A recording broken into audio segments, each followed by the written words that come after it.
Hello friends, good morning. This is doctor R के Agarwal. Friends, बहुत awaited और बहुत ही सिग्निफिकेंट जो टॉपिक आप सब लोगों के रिक्वेस्ट पे मैंने करने की कोशिश एक करी है,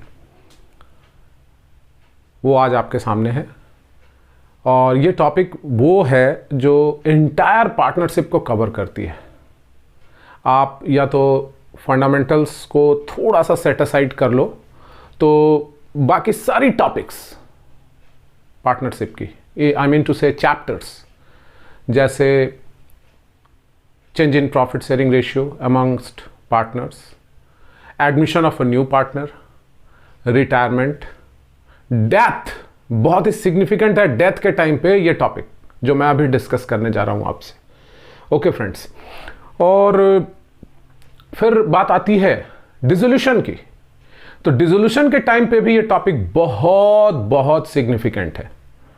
तो फ्रेंड्स, आप सभी यहां पे ध्यान देंगे तो जो joint life policy and individual life policy की बात हो रही है, तो joint life policy and individual life policy का मतलब क्या है, इसकी क्या सिग्निफिकेंस है, हम लोग अभी ये जानेंगे।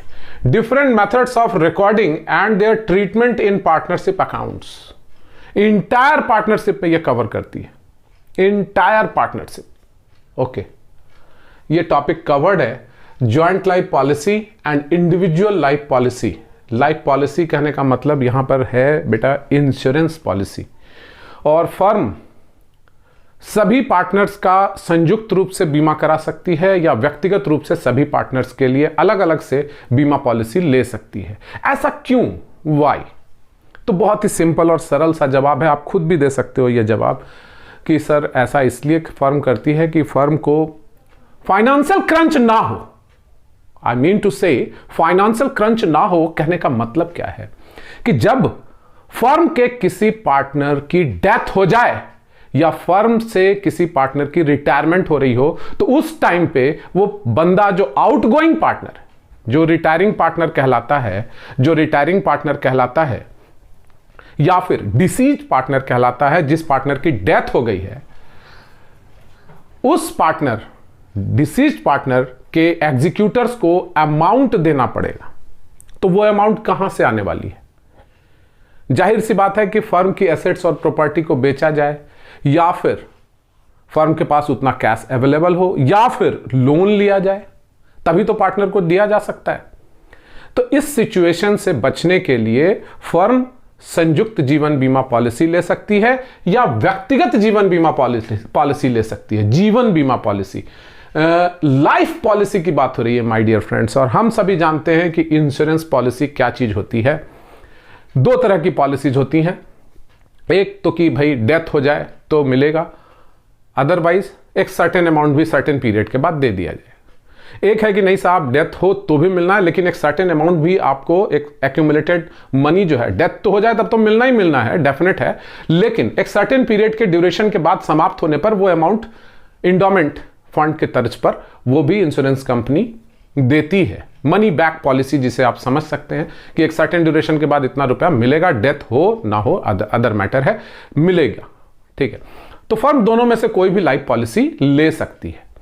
ठीक है, तो मोस्ट जनरली हम लोगों को यह नहीं जानना है कि पॉलिसी कौन सी ली गई है। ठीक है, मनी बैक पॉलिसी है या फिर कोई और पॉलिसी है, हमें बस ये देखना है कि वो लाइफ पॉलिसी है या नहीं, और वो इंडिविजुअल लाइफ पॉलिसी है या ज्वाइंट है, हमें यही समझना है। ओके, तो ये इसकी जो इंपैक्ट है, इसकी अकाउंटिंग की जो इंपैक्ट है वो इंटायर पार्टनरशिप पे पड़ती है। और हम लोग ये जानेंगे कि इंटायर पार्टनरशिप पे जो इसकी इंपैक्ट है वो हम लोग जानेंगे डिटेल में। लेकिन उससे पहले हम लोगों को ये जानना है बेटा कि हम लोग कैसे रिकॉर्ड करेंगे, क्योंकि मेथड्स ऑफ रिकॉर्डिंग जेएलपी बहुत ही इंपॉर्टेंट है, क्योंकि इसी पे असर पड़ता है कि बैलेंस शीट में, क्योंकि रिकॉर्डिंग होगी, एंट्रीज की जाएंगी, तो एंट्रीज किस मेथड से की जा रही है, इसी पे डिपेंड करेगा कि बैलेंस शीट में जॉइंट लाइफ पॉलिसी का या इंडिविजुअल लाइफ पॉलिसी का प्रेजेंटेशन होगा या नहीं होगा। आप ये अच्छी तरह से समझ सकते हो। यदि मैंने प्रीमियम दिया है और उसे खर्च मान लूं तो बैलेंस शीट में तो जाने वाला नहीं है, क्योंकि रेंट बैलेंस शीट में तो होता नहीं है, सैलरी बैलेंस शीट में होती नहीं है, ओके, ठीक उसी तरह से अगर पार्टनर्स के लाइफ की इंश्योरेंस पॉलिसी ले ली जाए और वो प्रीमियम चुकाया जाए, प्रीमियम भी आप समझ रहे होंगे, मैं उस पर भी बात करूंगा कि प्रीमियम किसे कहते हैं, प्रीमियम चुकाया जाए, ठीक है, तो उस प्रीमियम को यदि फर्म खर्च मान ले तो बैलेंस शीट में तो डेस्टिनेशन नहीं होगा उसका, वो तो प्रॉफिट एंड लॉस के डेस्टिनेशन होंगे और प्रॉफिट एंड लॉस में ही जाके खत्म हो जाएगा। लेकिन यदि फर्म उसे इन्वेस्टमेंट समझ ले तब तो प्रॉफिट एंड लॉस में नहीं ले जाएंगे। ओके, तो उसे हम लोग एसेट्स में ले जाएंगे। लेकिन अब एसेट्स में कैसे ले जाया जाता है? सरेंडर वैल्यू पर ले जाया जाता है कि किस प्रीमियम जितना चुकाया उतना ही लिख दिया जाता है बैलेंस शीट के एसेट्स में। ओके, अब ये दूसरा मेथड हो गया। तीसरा मेथड है रिकॉर्ड करने का कि भाई ठीक है कि आप उसे इन्वेस्टमेंट समझिए, लेकिन जितना इन्वेस्टमेंट आपने क्रिएट किया उतना के इक्विवेलेंट आप रिजर्व भी रखिए, जैसे इन्वेस्टमेंट फ्लक्चुएशन रिजर्व आपने पार्टनरशिप में पढ़ा होगा। In this similar sense, same sense, JLP reserve is also created. तो हम लोग इन सब चीजों के बारे में डिटेल में जानेंगे। ओके, हम लोग और क्या डिटेल में जानेंगे ये भी जान लीजिए। हम लोग डिटेल में और भी बहुत कुछ जानेंगे। डिटेल में ना सिर्फ इसकी रिकॉर्डिंग समझेंगे, डिटेल में ना सिर्फ इसकी ट्रीटमेंट समझेंगे, बल्कि हम लोग ये भी जानेंगे कि इंडिविजुअल लाइफ पॉलिसी और उसकी ट्रीटमेंट को भी हम लोग पार्टनरशिप के चेंज इन पीएसआर से लेकर डिसोल्यूशन तक करेंगे। अमालगमेशन ऑफ फर्म की बात हमने नहीं करनी है। रीजन इज दैट क्योंकि ये आपके सिलेबस में अभी फिलहाल इंक्लूडेड नहीं है, इसलिए अमालगमेशन ऑफ फर्म में इसकी बात हम लोग नहीं करेंगे। हम लोग चेंज इन पीएसआर से लेकर डिसोल्यूशन तक की बात करेंगे।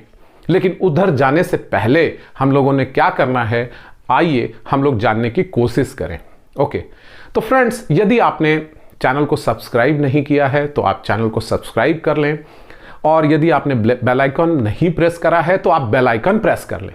ओके फ्रेंड्स, और मैं आपसे आगे यह भी कहना चाहूँगा कि आपने यदि ऐप, जो कि जिसकी लिंक आपको डिस्क्रिप्शन में मिल जाएगी, आप डिस्क्रिप्शन में जाकर अग्रवाल कॉमर्स करियर की लिंक को, ऐप को आप डाउनलोड कर सकते हैं। ऐप को आपको लिंक डिस्क्रिप्शन में दे दी जाएंगी और उस पर आपको विस्तृत जानकारी भी मिलती रहेंगी। बाकी चीज़ों की अपडेट रहना है तो आप उसे डाउनलोड कर लीजिए।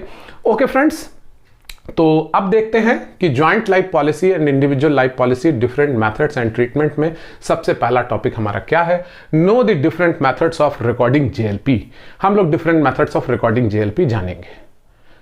तो देखिए भैया, बात यहां सिंपल सी है। जॉइंट लाइफ पॉलिसी है क्या, यहां मैंने अभी आपको जो बताया वही चीज यहां आ रही है बात कि joint life policy is an insurance policy covering the lives of the partners jointly. The main objective behind taking out a joint life policy is to make a provision for payment of the amount due to the deceased partner. Deceased partner यानी मृत साझेदार को joint life policy becomes due on the expiry of the term of the policy or on the death of any partner, whichever is earlier. दोनों में जो पहले हो जाए, या तो डेथ पहले हो जाए या फिर पॉलिसी की टर्म एक्सपायर कर जाए। जैसा कि मैंने आपसे कहा कि 10 साल के लिए पॉलिसी ली गई है, एंडोमेंट पॉलिसी ली गई है, तो फर्म को वो अमाउंट मिल ही जाएगा, भले ही कोई किसी पार्टनर की डेथ नहीं हुई है, लेकिन फिर भी वो अमाउंट मिल जाएगा क्योंकि पॉलिसी मैच्योर कर गई। डेथ नहीं आया, टर्म पहले आ गया, तो टर्म पहले आ गया तो वो पॉलिसी की अमाउंट मिल जाएगी। अगर टर्म पूरा नहीं हुआ, डेथ हो गई है, तो भी पॉलिसी मैच्योर मानी जाएगी। ओके, तो अब यहां पे बात है कि joint life policy becomes due on the expiry of the term of the policy or on the death of any partner whichever is earlier, दोनों में जो पहले हो जाए। आगे की बात है कि the sum for which insurance policy is taken is called sum assured. जितनी की अमाउंट की आप पॉलिसी लेते हो that is called sum assured. Okay, a periodic amount payable to the insurance company for obtaining the joint life policy is called premium. Premium को हम ये कह सकते हैं कि it is a consideration which is paid by the insured to the insurance company, okay, against the purchase of policy. तो वो एक consideration होती है। The premium paid may be treated as either as an expense or as an investment. The various methods of recording JLP हम लोग अभी जानेंगे are as under. तो सबसे पहला मेथड है बेटा ऑर्डिनरी बिजनेस एक्सपेंस मेथड, और इस मेथड में क्या होता है हम लोग ये भी जानने की कोशिश करेंगे। बहुत ही सिंपल और सरल मेथड है, लेकिन इस मेथड की एक विशेषता यह है कि प्रीमियम को हम लोग खर्च मानते हैं, जैसे rent, salary, wages, carriage etcetera etcetera, वैसे ही इंश्योरेंस प्रीमियम को हम लोग खर्च समझते हैं। Under this method, the premium paid is treated as an ordinary business expense and joint life policy does not appear as an asset in the balance sheet. सवाल ही नहीं उठता, बैलेंस शीट में जाने का तो प्रश्न ही नहीं उठता. रीजन इज दैट कि आपने जो प्रीमियम पे किया उसे आपने खर्च समझ लिया. The various journal entries required to be passed under this method are given below. अब जर्नल एंट्रीज पे आइए. देखिए जर्नल एंट्रीज क्या होंगी, बहुत ही सिंपल और सरल जर्नल एंट्रीज होती हैं प्यारे दोस्तों. इसे जरा ध्यान से देखिएगा और एक एक एंट्रीज को आपको समझना है. सबसे पहली एंट्री है बेटा ऑन पेमेंट ऑफ प्रीमियम. जब आप प्रीमियम पे करते हो तो आप क्या एंट्री कर रहे हो, किसे डेबिट कर रहे हो, joint life policy premium account debit. यहां प्रीमियम लिख दिया, एक्सपेंस माना तो इन्वेस्टमेंट नहीं है, ये एक्सपेंस है. On payment of premium joint life policy premium account debit to bank account. दूसरा on closing the joint life policy premium account at the end of accounting year. जो साल खत्म हो रहा है तो प्रीमियम तो आपका खर्च था तो प्रॉफिट एंड लॉस में जाएगा, profit and loss account debit to joint life policy premium account. ये एंट्री साल दर साल होती रहेगी होती रहेगी होती रहेगी. ये दोनों एंट्रीज होती रहेंगी. जब जब प्रीमियम दिया आपने एंट्री करनी है joint life policy premium account debit to bank account. उस साल के अंत में जिस साल आपने प्रीमियम चुकाया था उस साल के अंत में फाइनेंशियल पीरियड के एंड में profit and loss account debit to joint life policy premium account. अब आगे की सी और डी एंट्री क्या है जरा ध्यान देंगे.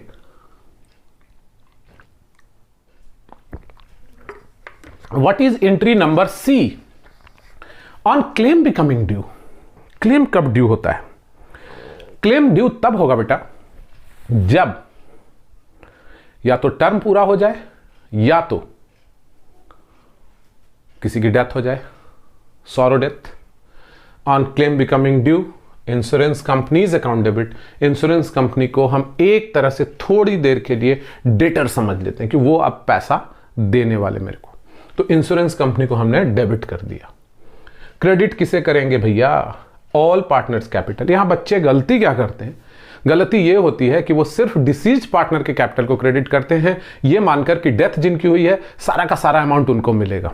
जनरल थिंकिंग ये है और मैं इस जनरल थिंकिंग से ऊपर उठने की बात आपसे कहना चाहूंगा कि यहां insurance company account debit to all partners capital होगा. रीजन इज दैट कि प्रीमियम कौन दे रहा था, who was paying premium? Firm. तो खर्चे तो सबके थे वो, और जब बेनिफिट मिलेगा इवन कि डेथ हुई है डिसीज्ड पार्टनर गया है लेकिन प्रीमियम तो फर्म दे रही थी तो ये बेनिफिट फर्म को मिलेगा ना कि सिर्फ और सिर्फ डिसीज्ड पार्टनर को मिलेगा. इसलिए यहां ऑल पार्टनर थोड़ा सा अनजस्ट लग भी रहा होगा आपको लेकिन मजबूरी है कि यहां ऑल पार्टनर्स कैपिटल क्रेडिट होगा, ये याद रखिएगा. On receipt of amount from the insurance company. Very simple, insurance company ने पैसे दे दिए, बैंक अकाउंट को डेबिट कर लेंगे. इंश्योरेंस कंपनी को जिसको टेम्पररी डेटर समझाता, थोड़ी ऐसे तो डेटर कहना सही नहीं है बट इंश्योरेंस कंपनी जो डेबिट था वो पैसे दे दिए उन्होंने, तो इंश्योरेंस कंपनी को हम लोगों ने क्रेडिट कर देना है. बात खत्म हो गई. तो ये एंट्री होगी तब जब पॉलिसी मैच्योर होगी. अभी तो बात आगे भी जाएगी लेकिन मैं जब बात करूंगा ट्रीटमेंट की कि जब चेंज इन पीएसआर होगा, ये तो रिकॉर्डिंग की मेथड हो रही है बात अभी, और ये डेथ के या मैच्योरिटी पे अभी उस पर बात नहीं हो रही है कि भैया अभी डेथ नहीं हुई है, ना ही पॉलिसी मैच्योर की है, कोई पार्टनर आ रहा है, प्रॉफिट शेयरिंग रेशियो चेंज हो रही है, अभी उस पर कोई बात ही नहीं हो रही है. यहाँ पे ये ध्यान रखिएगा, ये अगले सेगमेंट में आने वाला है. आगे सरेंडर वैल्यू मेथड में क्या होता है? सरेंडर वैल्यू मेथड क्या है? इसमें है ये कि हम लोग सरेंडर वैल्यू मेथड, इसे हम लोग सरेंडर वैल्यू मेथड ना कहके हम इन्वेस्टमेंट मेथड भी समझ सकते हैं, इन्वेस्टमेंट मेथड भी इसे कह सकते हैं. इस मेथड में प्रीमियम पेड जो होता है उसे हम लोग इन्वेस्टमेंट ट्रीट करते हैं और ज्वाइंट लाइफ पॉलिसी अकाउंट बनाते हैं हम लोग, और वो joint life policy account balance sheet में एक एसेट के रूप में सरेंडर वैल्यू पे अपीयर करता है, नजर आता है. यानी कि जितना प्रीमियम हमने दिया, ठीक है भैया हमने प्रीमियम मान लो 10,000 रुपए दिए साल के, ओके, तो अब क्या 10,000 बैलेंस शीट में दिखा दोगे? नहीं ना. कुछ लोग कह रहे हैं हां दिखा देंगे, एसेट्स माना है हमने 10,000 रुपए प्रीमियम दिए, 10,000 दिखा देंगे. हमने 10,000 प्रीमियम के दिए साहब, इंश्योरेंस प्रीमियम के लिए दिया, हमने इन्वेस्टमेंट माना, 10,000 बैलेंस शीट में दिखा देंगे. तो जो लोग ऐसा सोच रहे हैं वो सही सोच रहे हैं, थोड़ी देर के लिए, थोड़ी देर के लिए. रीजन यहां पे ये है कि आपने प्रीमियम दिया 10,000 रुपए, ठीक है, आप बैलेंस शीट में 10,000 दिखा सकते हो तब जब आपका उस इन्वेस्टमेंट का वैल्यू उस दिन 10,000 हो, आप 10,000 दिखाओ। किसने रोका है? यदि इंश्योरेंस कंपनी कहती है साहब कि आज आप उस पॉलिसी को सरेंडर कर दो, आगे आप पॉलिसी ना चलाओ, आपको 10,000 रुपए वापस मिल जाएंगे, तो आप 10,000 दिखाओ उस डेट पे बैलेंस शीट में उस डेट पे आप 10,000 रुपए बैलेंस शीट के एसेट्स में दिखाओ, नो प्रॉब्लम। लेकिन इंश्योरेंस कंपनी भैया ये कहती है कि आपने प्रीमियम फर्स्ट ईयर 10,000 रुपीज दी है और उस साल के शुरुआत में आपने प्रीमियम दिया, साल के अंत में उसकी जो सरेंडर वैल्यू है क्या कि जब आप पॉलिसी को आगे नहीं चलाना चाहते, उस दिन आप पॉलिसी को सरेंडर करना चाहते हो, समर्पित करना चाहते हो कि आगे नहीं होगा माई बाप, अब नहीं चलेगा, पैसे दे दो, तो इंश्योरेंस कंपनी कह रही है कि फर्स्ट ईयर बेटा आपको 1 रुपए नहीं मिले, वैल्यू नील है, जा। तो क्या आप अब भी दिखाओगे बैलेंस शीट में 10,000 रुपए? आपका इन्वेस्टमेंट का वैल्यू है 10,000? नहीं। लेकिन अगर इंश्योरेंस कंपनी कहती कि 2,000 रुपए मिल जाएंगे, पूरा तो नहीं देगी इंश्योरेंस कंपनी। क्यों नहीं देगी? क्योंकि इंश्योरेंस कंपनी ने एजेंट को कमीशन दिया होगा, उसकी प्रोसेसिंग एक्सपेंस हुई होगी, बहुत तरह के खर्चे हुए होंगे। तो इंश्योरेंस कंपनी पूरा का पूरा पॉलिसी का प्रीमियम आपको पूरा का पूरा फर्स्ट ईयर नहीं लौटाएगी। सेकेंड ईयर थोड़ा ज़्यादा हो सकता है, थर्ड ईयर थोड़ा और ज़्यादा हो सकता है। तो surrender value year by year बढ़ता चला जाएगा। तो सरेंडर वैल्यू वो चीज़ है, जब आप पॉलिसी को सरेंडर करोगे तो उस डेट क्या वैल्यू मिलेगा, ये इंश्योरेंस कंपनी बताएगी, हमें कैलकुलेट करने की जरूरत नहीं है, क्वेश्चन में गिवन होगा। ओके, तो it's surrender value. Surrender value is the amount payable by the insurance company on the surrender of a policy by the firm before the date of maturity. Maturity से पहले the various journal entries required to be passed under this method. अब इसकी entry आप देखें, entry number 1। अब यहां premium नहीं लिखा मैंने, ज्वाइंट लाइफ पॉलिसी प्रीमियम नहीं लिखा, ज्वाइंट लाइफ पॉलिसी अकाउंट लिखा है on payment of premium. What entry we have to do on payment of premium joint life policy account debit to bank account। अब यहां पे मुझे समझाना है आपने एक छोटी सी चीज, ध्यान दीजिएगा, और वो छोटी सी चीज है क्या? देखिए, ज्वाइंट लाइफ पॉलिसी प्रीमियम आपने चुकाना है, आपने एंट्री क्या करनी है वो आप देखेंगे, थोड़ा ध्यान देंगे यहां पे। सपोज कि ज्वाइंट लाइफ पॉलिसी अकाउंट आपने डेबिट किया, प्रीमियम जो आपने पे किया है वो ₹10,000 पे किया है सपोज। तो joint life policy account debit तो हमने 10,000 रुपीज से कर दिया है। Joint life policy account debit to bank account on transfer of the balance in excess of surrender value. और सपोज करिए कि उस साल सरेंडर वैल्यू जो है वो है 2,000 है, this is surrender value SV। Okay, और आपने प्रीमियम कितना पे किया था? 10,000। तो आपको लॉस कितने का हुआ? 8,000 रुपए का। तो आप प्रॉफिट एंड लॉस के डेबिट में कितना लिखोगे? 8,000। ज्वाइंट लाइफ पॉलिसी को आपने क्रेडिट कर दिया। अभी तो ज्वाइंट लाइफ पॉलिसी आपने एसेट समझा था इसे, इसलिए डेबिट किया था, इंक्रीज इन एसेट डेबिट, लेकिन आपका एसेट तो डिक्रीज कर गया साहब। अब इस साल, अभी छोड़ दीजिए क्लेम बिकमिंग ड्यू को,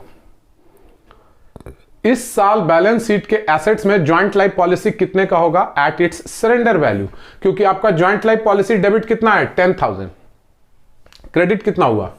8,000। तो बचा कितना ज्वाइंट लाइफ पॉलिसी? 2,000 रुपए। अगर सरेंडर वैल्यू 2,000 है तो यही फिगर बैलेंस शीट के एसेट्स में दिखाया जाएगा। अब मान लेते हैं कि पहले साल के बाद दूसरे साल के शुरुआत में किसी पार्टनर की मृत्यु हो गई, अकाल मृत्यु का शिकार हो गया, कोरोना से मारा गया। चलिए ठीक है जी, पॉलिसी थी 1 लाख रुपए की, चाहे 5 लाख रुपए की, वॉट एवर अमाउंट, हमने ड्यू कराया policy, insurance company debit to joint life policy. ये एंट्री सेकेंड ईयर हो रही है। जब भी ड्यू होगा, whenever claim becoming due, हम लोग इंश्योरेंस कंपनी को डेबिट करेंगे, 1 लाख रुपए से ज्वाइंट लाइफ पॉलिसी को क्रेडिट करेंगे। अमाउंट मिल गया हमें, बैंक्स डेबिट करेंगे, इंश्योरेंस कंपनी को क्रेडिट करेंगे। अब ज्वाइंट लाइफ पॉलिसी अकाउंट के डेबिट में कितना आएगा जरा सोचिएगा। अभी तक ज्वाइंट लाइफ पॉलिसी के अकाउंट में कितना था? Debit 10,000, credit 8,000, 2,000। Joint life policy account credit 1 lakh, तो कितना बचेगा? कितना बचेगा साहब? ज्वाइंट लाइफ पॉलिसी अकाउंट यदि खोला जाए इसी कंडीशन में, तो ज्वाइंट लाइफ पॉलिसी के डेबिट में आपको कितना दिखेगा? 2 लाख रुपया दिखना, 2,000 रुपया दिखना चाहिए। 2,000 डेबिट में था, आपने 1 लाख रुपए क्रेडिट किए, बचा कितना? 98,000। यही JLP अकाउंट होगा ना, यही JLP अकाउंट होगा ना। अब 1 लाख तो आपने क्रेडिट किया यहां पे, क्लेम जब ड्यू हुआ, insurance company account debit to JLP. अब जब आपको मिला तो bank account debit to insurance company. तो आपकी एंट्री तो यही हुई होगी। लेजर अकाउंट में देखेंगे तो जेएलपी तो 2000 पहले से था डेबिट में, आपको मिला कितना, क्लेम एडमिट कितना हुआ, 1 लाख रुपए का। तो ये 98,000 कहां जाएगा, जो भी पार्टनर होंगे XYZ उनको बटेगा। क्यों? क्योंकि joint life policy account debit to all partners capital account. अब ये देखिए जेएलपी अकाउंट है तो जेएलपी के डेबिट में XYZ, JLP debit to all partners capital. तो मेरे ख्याल से आपको ये बात समझ में आ जानी चाहिए। ये हो गया साफ साफ। तो बात फिर से आप देख लीजिए, इसे मैं करके भी दिखाने वाला हूं, घबराइएगा मत, इतने ही करके छोड़ने वालों में से नहीं हूं। ये तो सिर्फ आपको एक इंट्रो दिया जा रहा है कि एंट्रीज क्या होंगी। अभी एग्जाम्पल भी सामने में आने वाला है। रिजर्व मेथड पे आइए, इसमें क्या होता है, अभी एक इंट्रो है ये, जिससे कि आप ये बेटर अंडरस्टैंडिंग डेवलप करें धीरे धीरे करके, और आने वाले 1-2 घंटे में आप पूरी तरह से सीख जाएंगे यदि आप प्रैक्टिस इसकी करेंगे। तब आपको एक एग्जाम्पल भी दिया जाएगा टू वर्कआउट, ठीक है। Under this method joint life policy is treated as an asset and at the same time joint life policy reserve account is created out of the profit. लाभों में से क्रिएट किया जाता है जेएलपी रिजर्व। तो आपका सवाल है अगर प्रॉफिट नहीं होगा तो सर, तो भैया ये प्रॉफिट एंड लॉस एप्रोप्रिएशन से क्रिएट होता है, प्रॉफिट नहीं होगा तो नहीं क्रिएट हो पाएगा, ध्यान रखिएगा, क्योंकि एप्रोप्रिएशन ऑफ प्रॉफिट माना जाता है। Joint life policy account appears on the asset side and joint life policy reserve account appears on the liability side of the balance sheet at the surrender value of the joint life policy. The various journal entries are required to be passed. आप देखिए reserve method की journal, क्या क्या journal entries हैं यहां पे। On payment of premium case accounting entry to be passed, ये मैं कर रहा हूं, ध्यान से देखिएगा।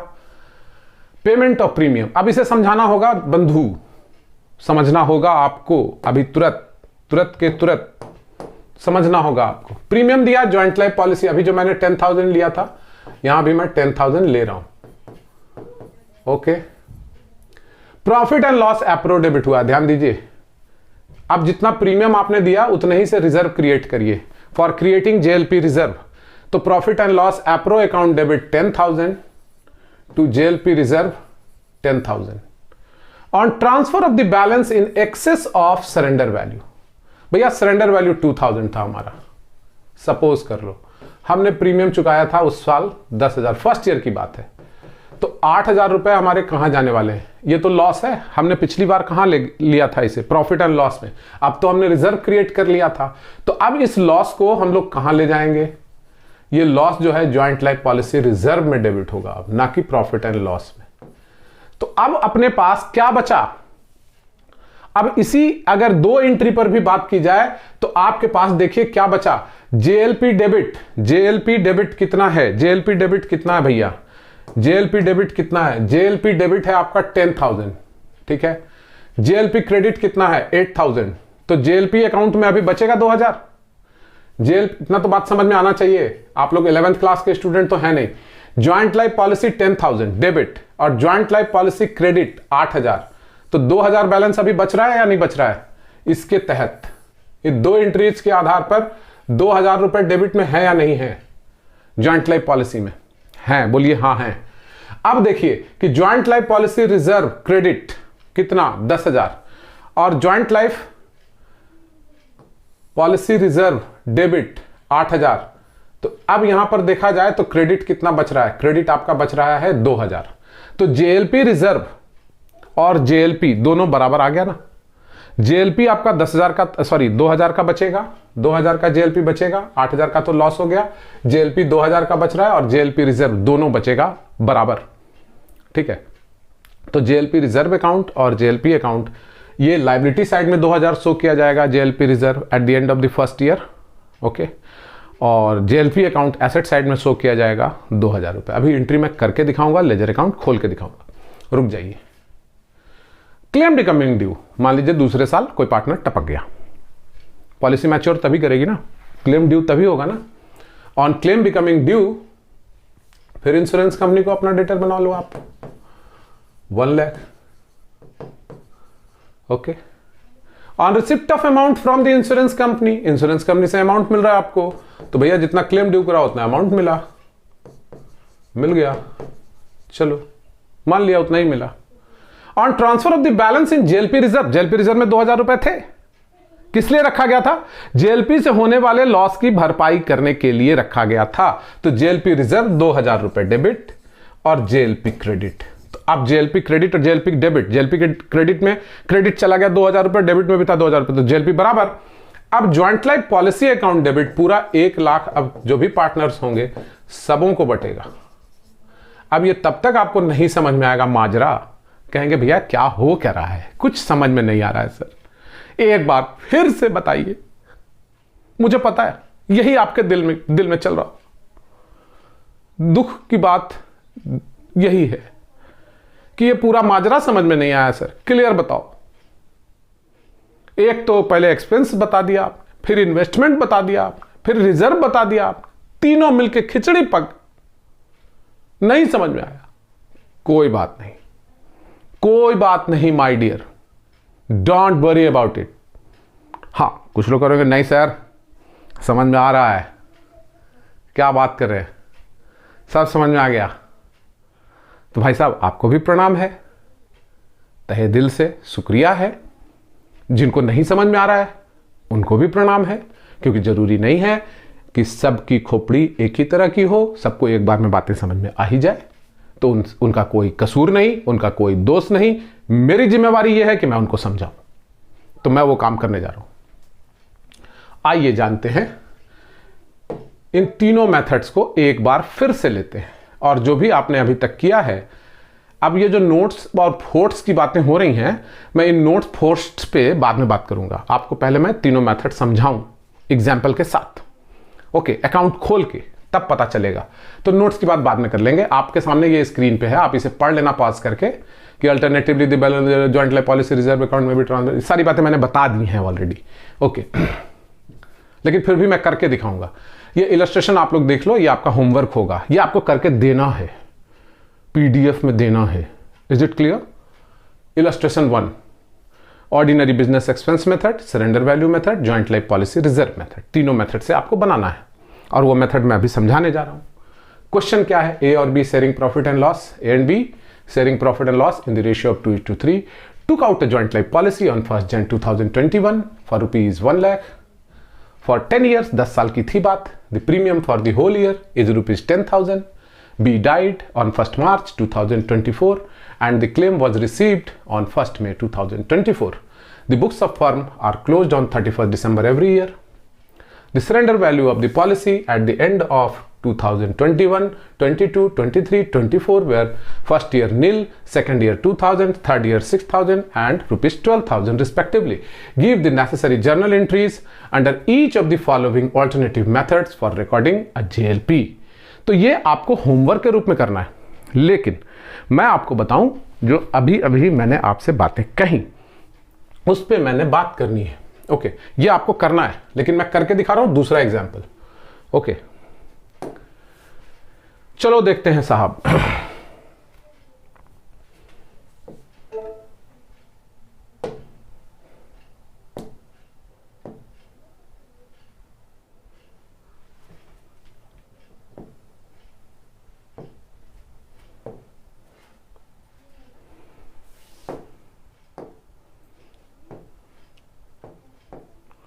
आ जाओ और देखो।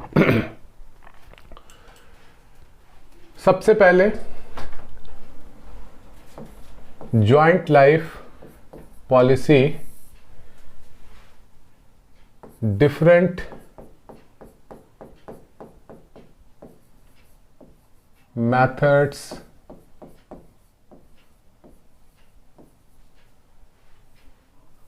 of recording. ओके, सबसे पहला expense method,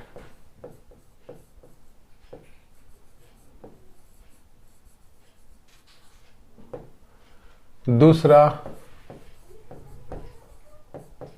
investment method,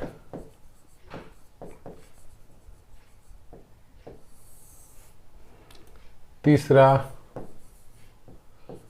reserve method. Okay, ये 3 मेथड हो गया। तीनों मेथड की विशेषता पहले समझ लीजिए, तब मैं आगे बढ़ूंगा। एंट्रीज तो आपसे बातें हो चुकी हैं, एंट्रीज आपने देख ली हैं, एंट्रीज पे मैं फिर से आऊंगा। पहले तीनों मेथड को समझिए। इसकी सबसे पहली विशेषता यह है कि प्रीमियम पेड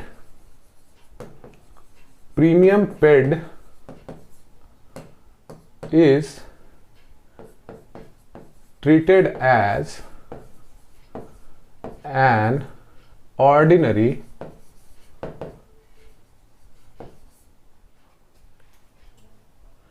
business expense। दूसरी विशेषता, no JLP appears in balance sheet. BS मतलब बैलेंस शीट। दो बातें हैं बहुत ही सिंपल सी, कि प्रीमियम जो पेड किया जाता है उसे हम लोग बिजनेस के खर्च समझते हैं और कोई भी JLP हमारा बैलेंस शीट में नजर नहीं आता दोस्तों। वेरी गुड, समझ में आ गया सर। चलिए ठीक है, अभी इस पे जर्नल एंट्री और लेजर अकाउंट प्रिपेयर की जाएगी। इसमें premium paid is not treated as an expense, rather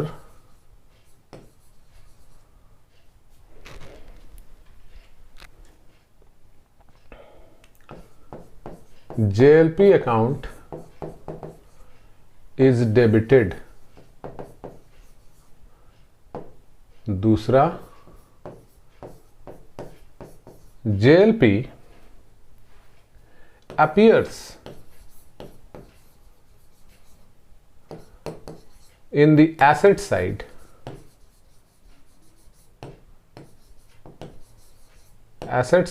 of balance sheet at its surrender value.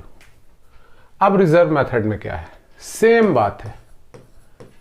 पहली बात बिल्कुल सिमिलर होगी।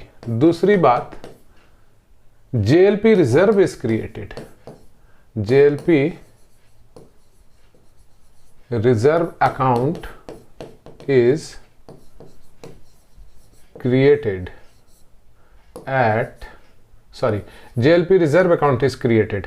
तीसरी बात इसमें एक आती है, वो ये कि JLP in asset side and JLP reserve in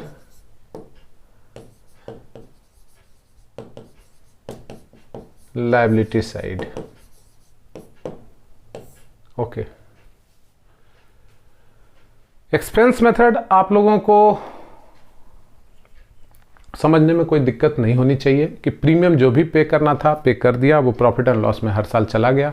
तो एंट्री अब तभी होगी जब पॉलिसी मैच्योर करेगी। ओके, जब पॉलिसी मैच्योर करेगी, अदरवाइज एंट्री उसकी कुछ नहीं होनी है। सिर्फ 2 एंट्री हर साल होगी, जब जब प्रीमियम दिया जाएगा तो JLP प्रीमियम अकाउंट डेबिट और बैंक अकाउंट क्रेडिट होगा इसके लिए, और JLP बैलेंस शीट में होने का सवाल ही नहीं है। लेकिन इसमें प्रीमियम जो पे किया जाता है उसे खर्च नहीं समझते, हम लोग JLP अकाउंट डेबिट करते हैं और JLP अपीयर होता है बैलेंस शीट में सरेंडर वैल्यू पर। इसके लिए मैं एग्जांपल लूंगा, इसके लिए भी मैं एग्जांपल लूंगा। ओके, इसके लिए एग्जांपल लेने की ज़रूरत फिलहाल नहीं है क्योंकि इसमें बहुत ही सिंपल है। कहिए तो वो भी मैं कर ही देता हूँ, बेकार को छोड़ने का नहीं, तो वो मैं कर लेता हूँ। ओके, तो ये इलस्ट्रेशन 1 की बात मैं कर लूँ पहले। यहाँ पे हुआ यूं है कि प्रीमियम जो चुकाना है वो 10,000 चुकाना है। चलिए इसको छोड़ देता हूँ, मैं आ जाता हूँ आपके इसी पॉइंट पे और एक दूसरी बात मैं कर लेता हूँ यहाँ से।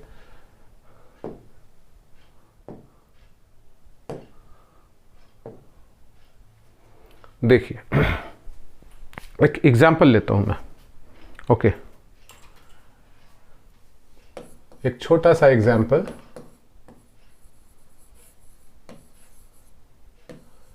ए एंड बी दो पार्टनर हैं, मान लीजिए इक्वल हैं दोनों, 1:1। इन्होंने JLP लिया है ₹10 लाख। प्रीमियम जो इनको पे करना है ₹10,000 पर एनम। 10,000 रुपये का प्रीमियम है सालाना, और ज्वाइंट लाइफ पॉलिसी इन्होंने लिया है 10 लाख रुपए का। ठीक बात है, ये हमारा क्वेश्चन है। मान लिया जाए कि आफ्टर 2 ईयर बी डाइड, 2 ही साल के बाद बी मर जाता है। ठीक है। सरेंडर वैल्यू क्या है? Surrender value first year 2000 SV surrender value, okay. Second year 5000 surrender value का है, ओके। अब आपको करना यह है कि तीनों मेथड से बात करनी है। ऑर्डिनरी बिजनेस एक्सपेंस मेथड पे पहले बात करते हैं। तो जो पहला मेथड है प्यारे दोस्तों, वो है बिजनेस एक्सपेंस मेथड। हम लोग पहले बिजनेस एक्सपेंस से देखते हैं। बिजनेस एक्सपेंस मेथड से फर्स्ट ईयर आपने प्रीमियम दिया, JLP premium account debit 10,000 to bank 10,000,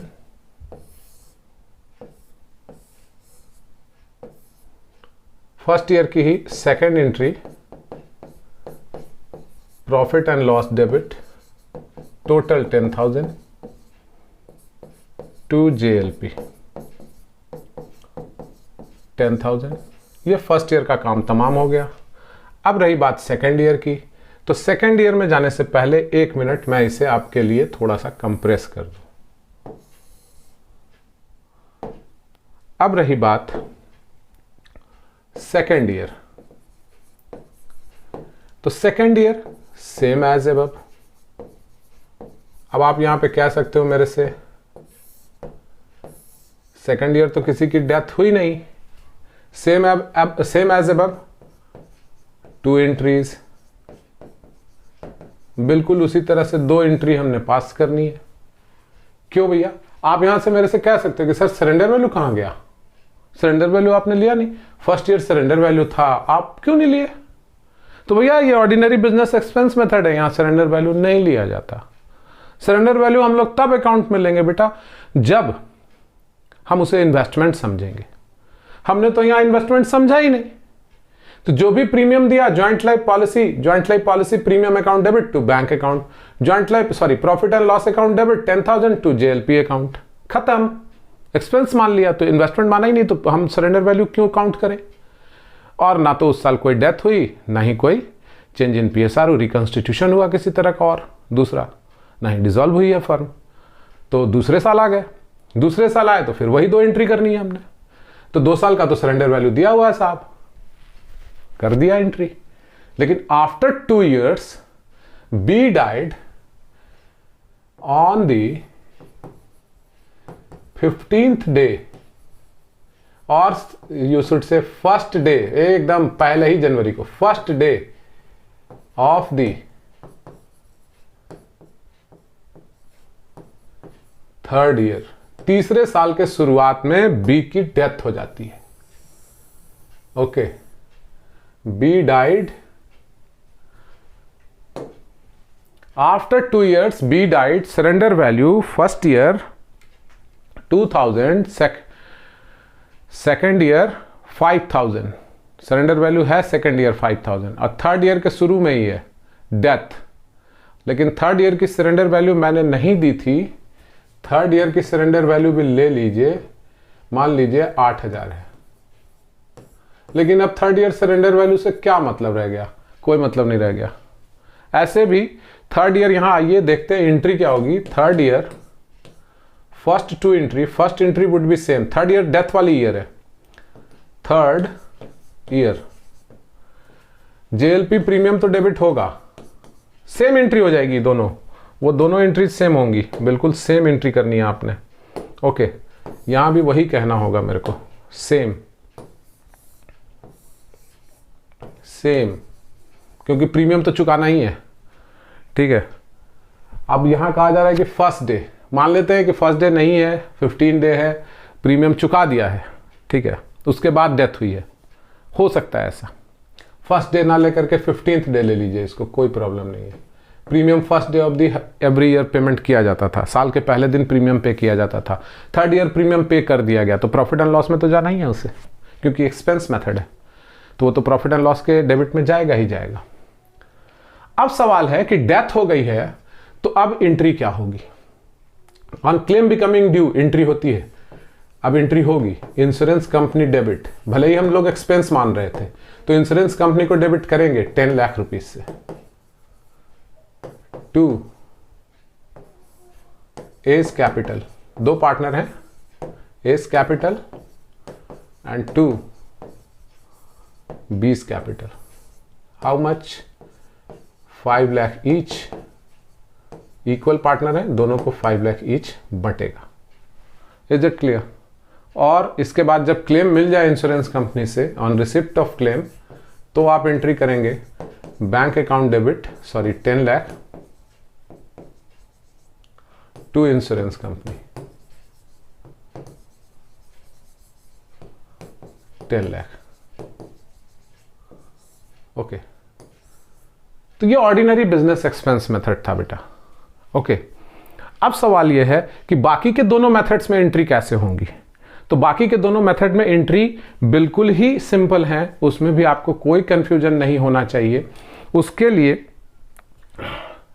मैं आपसे कहूँगा कि थोड़ा सा सब्र करें और नेक्स्ट क्लास का इंतज़ार करें। नेक्स्ट क्लास में मैं आपसे डिस्कस करूंगा सेकंड और थर्ड मेथड, तो वो थोड़ा टाइम टेकिंग होगा और वो थोड़ा, चूंकि अभी मैं करूंगा तो वो आपके लिए ओवरफ्लोड हो जाएगा, ओवरफ्लो हो जाएगा, और ओवर फ्लडेड बात करनी ठीक नहीं है।